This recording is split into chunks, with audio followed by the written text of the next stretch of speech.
Hey guys, it's Austin here with Out Jeeping. In today's how-to, I'm going to be showing you guys how to weld on frame stiffeners on your Jeep Cherokee XJ. Now today I'm going to be doing the front section on my Jeep right behind me because I already actually have the midsection and rear section welded on. So the last section I got to do is the front. But no matter what section you're going to be welding on, it's pretty much going to be the same process for installing them. So I'm going to show you the entire prep work on how to get them ready for welding them on, and you'll see that with the front here.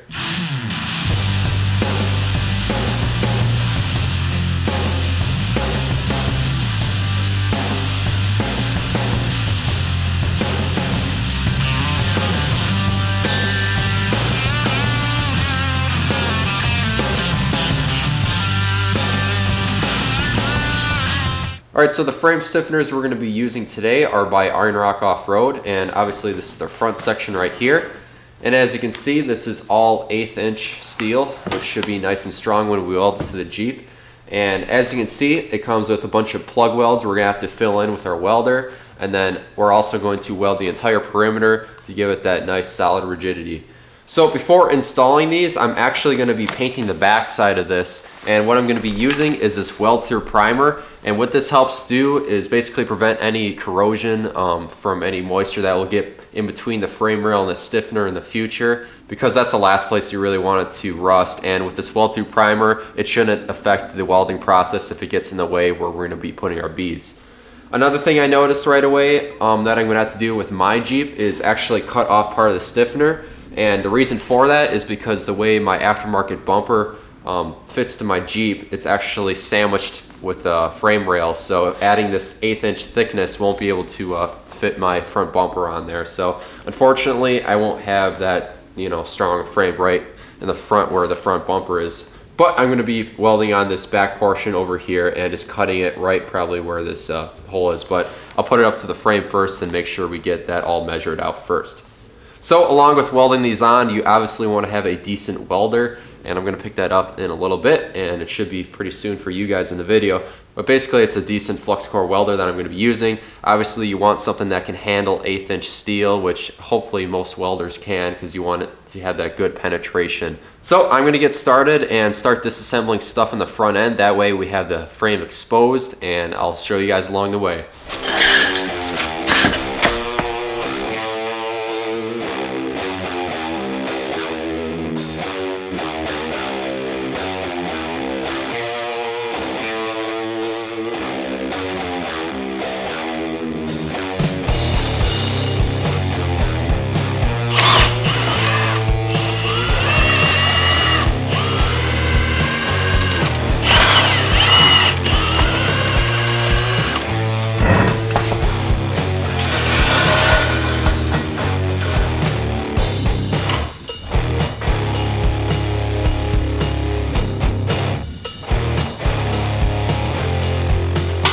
Alright, so with the wheels off the Jeep, we can clearly see what we're looking at. And to be able to get at this front frame here, we're actually going to have to remove our front shocks and our front coil springs. That way we should be able to get a good weld all the way around on the perimeter. So I'm going to have to drop the axle a little bit more to get these coil springs out. And to do that, I'm actually going to disconnect my sway bar. I have some quick disconnect pins, so I'm just going to pop that out and then flip this up. And then I should be able to get the shocks out. There's 2 bolts on the bottom, one on the top that's in the engine bay. And then we also have 1 bolt for our brake line that holds it onto the frame, and that's going to be a Torx. And depending on how much slack you have in your brake line, you might need to remove it from the brake rotor down here. So I'm going to get started on that, but the first thing I'm going to do is actually remove our fender liner that's in here. Mine's a little bit modded. I got some zip ties expanding it out because I actually have aftermarket fender flares which widen up the wheel well. So I have a little bit more on here, but basically they're mostly just clipped in with those Christmas tree clips. So I'm going to clip them out, and then we should be able to remove this entire fender liner right here.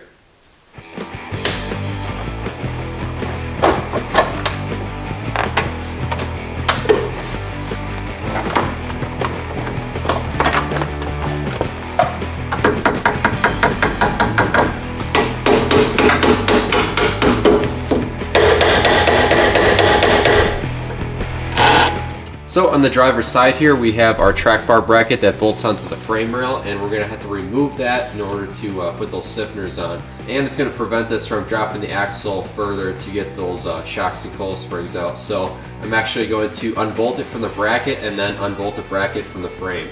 And since I have an aftermarket one here, it's gonna be a little bit different because I just have a bolt going through on the bottom here.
With those coils out of the way, we can finish up removing this track bar bracket.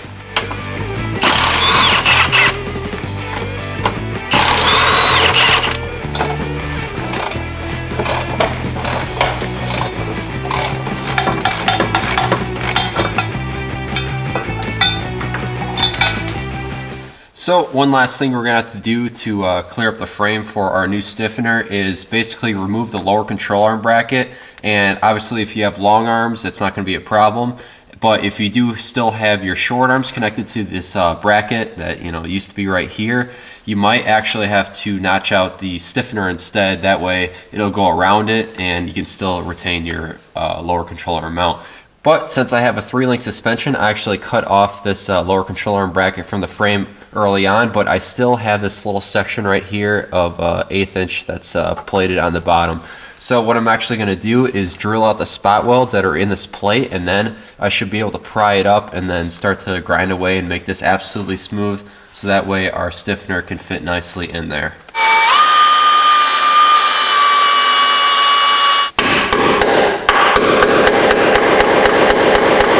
So I got a little ahead of myself and I actually went and cut off this end that I'm not going to be using for my Jeep because my bumper bracket actually comes in right here. So basically I just notched this out of the stiffener and made a cut here and here. And if you have the same problem with the front bumper, you can probably do the same. I just basically referenced off the center of this hole right here, and then I left about a 1/4 inch gap around the bumper bracket. That way I still have enough room to weld it without having to remove our bumper. Alright, so now I'm starting to test fit the stiffener on the frame, and as you can see, it does have a little bit of a bend to it. Might be kind of hard with the camera, but there is a little bit of bend in the actual frame, so by using some C-clamps, it helps the stiffener move towards the frame a little bit more. And if you only have a couple clamps when you weld this, you might have to tack it in one spot and then move the clamps and tack it again. But what I'm going to do right now is go around the perimeter of the stiffener and mark it where we're all going to have to grind the paint off of the frame. That way we can make a nice clean weld. And don't forget all the plug welds and around the hole and stuff here. And then we're going to go and take the stiffener off again and then grind away at the paint, so that way we can get a nice clean weld. And then you can take some weld through primer and spray upon the frame rail and the entire backside of the frame stiffener. That way there shouldn't be any corrosion that's going to be starting building up. But a way I'm going to use to help make sure this is all centered is actually just use this hole right here and that make sure that there's equal length all around, because this hole on the stiffener is a little bit bigger for it to be able to weld. And as you can see, it's over to the right about a 1/4 inch, and that's because I got a weld down here where the midsection frame stiffener is, and it's actually pushing it over to the right, so I'm gonna have to grind that away.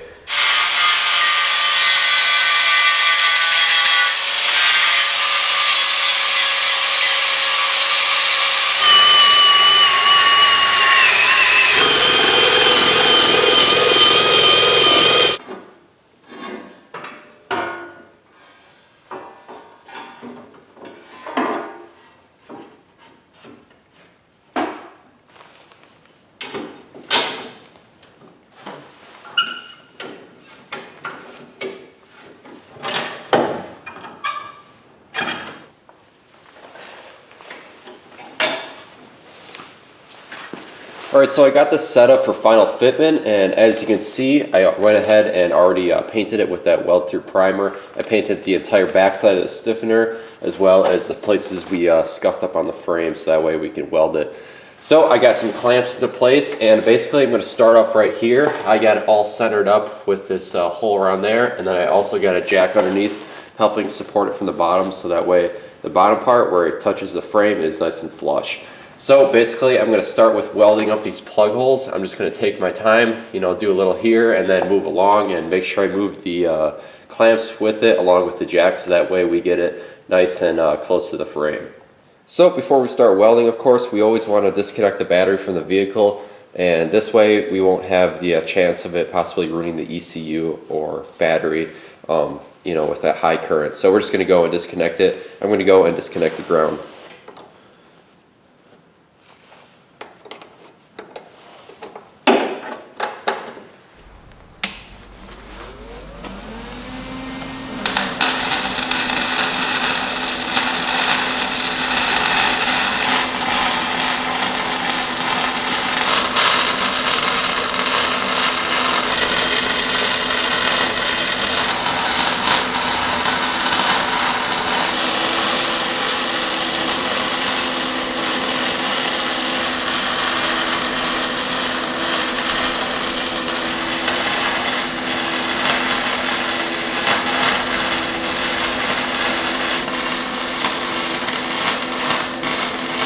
Alright, so I pretty much got it all tacked up and all the plug welds filled in, and now I'm actually going to start welding the entire perimeter. I'm going to like jump around, that way I don't get it too hot where anything can warp, so that way it should weld on nicely.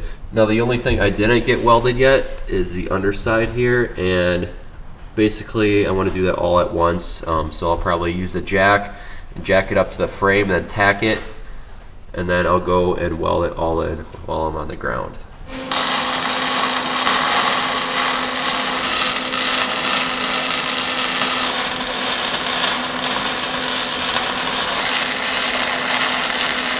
Alright, so as you can see, I got the other side all welded on. I wasn't able to film that because I forgot, but I didn't have any complications over here, except over here on the underside there's actually a plate from the factory that, you know, ties into the motor mount and stuff, and it's just a spot welded 1/8 inch plate. And what I had to do is basically just cut off about 1 inch or so, and basically there's a spot weld that's holding that on, so they have to break that free, and that way you should be able to have the frame stiffener go flush up against the frame, because if you leave that on, things won't line up, and you know, the other end of the frame stiffener will be leaning down and won't be straight.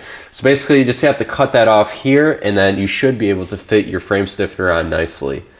Alright, so looking over to where the track bar bracket bolts to the frame, we are going to be having a little bit of alignment issues since we added that extra 1/8 inch thickness to the frame.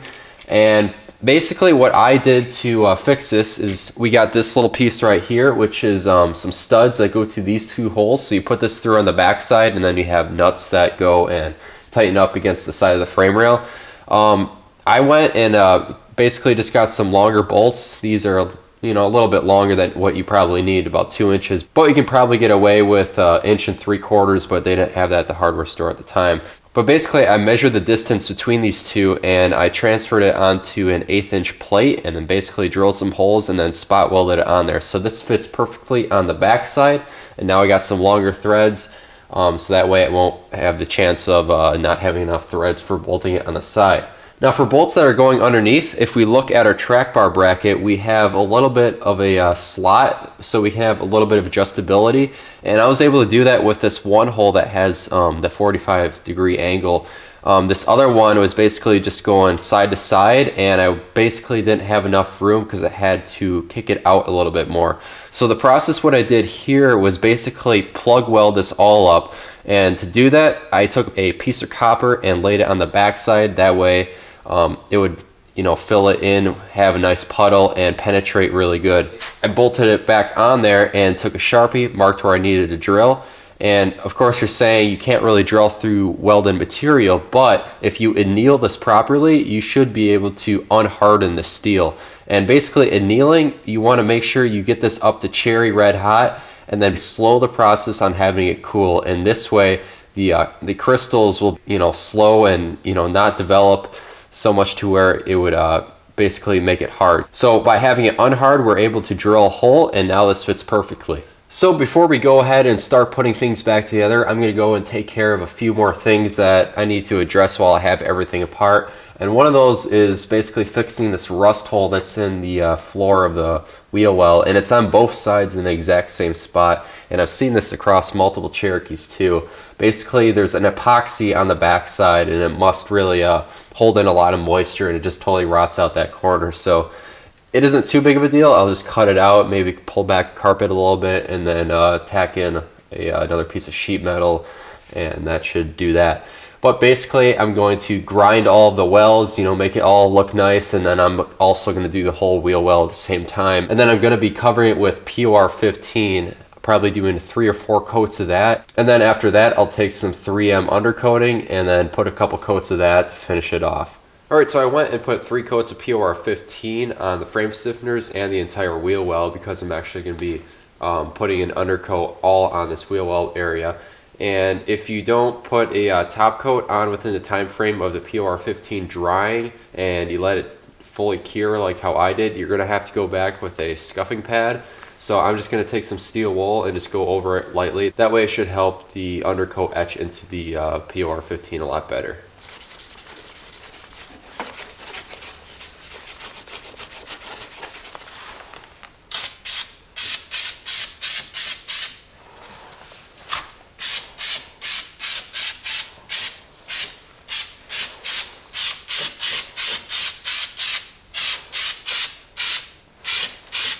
Alright, so now this is the next day. Everything's all dry, and I actually did went and masked this area off where the track bar bracket's going to go, because I didn't want any rubberized undercoating there if it caused a little bit of thickness in between the two metals. So I left that plain, and then I might just touch it up afterwards after I have the bracket on. But basically now I'm going to install the bracket before I put the coil spring in, because it's just a lot easier to get at. So I got the studs in place, and I'm actually going to use a couple washers right here, just because the thickness between here and here is a little bit different. This should help level it out.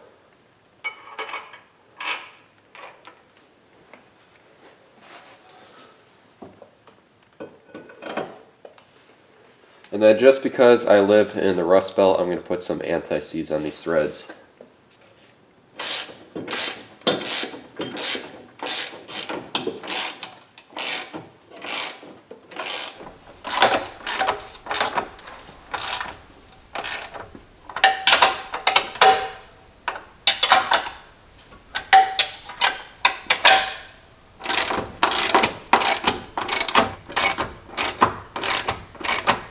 Alright, so while I have the brake line still disconnected from the Jeep body, I'm actually going to go and slip my coils in. That way I have that extra little bit of slack. So I have the axle all the way down as far as it can go. So I'm just going to slip in my new coil.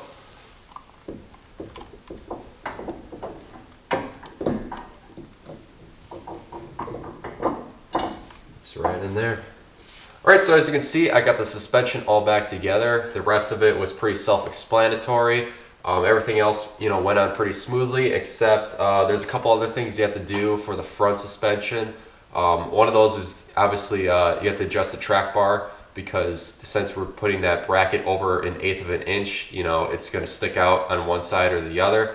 And since I had higher coils, I just installed also, when taking this all off, I had to do a little bit more. Another thing I had to do was actually drill a hole for our brake line to mount to on the side of the frame. They didn't have a hole that was, already on there. It's not a big deal. Basically, all I did was take a 1/8 inch self tapper and put it roughly where it was before, and just popped it right in, and it works fine. But overall, I'm very impressed with these frame stiffeners. Driving down the road, it's a big difference. You can definitely feel, it's more solid. It feels like there's an actual frame underneath you. And if you're off-roading a lot, I would definitely recommend putting some frame stiffeners on your Jeep. It doesn't have to be the same brand, but I do like these Iron Rock off-road stiffeners, because they don't just plate it from one side, but they actually wrap underneath, and that, gives a lot of strength to the Jeep.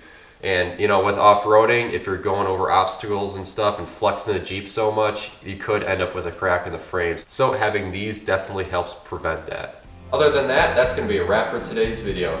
If you guys are planning on doing this frame stiffener project yourself, hopefully this process helps you along the way. You know, it's basically similar for doing the midsection or the rear section on your Cherokee. It's probably actually easier since you don't have to take off so much components like you do for the front, like taking off, you know, almost all the suspension. So if you like this video, make sure you like and subscribe to the Outjeeping YouTube channel, and it'll help keep these videos coming. And if you have any questions or comments, post them below, and I'll see you guys in the next video.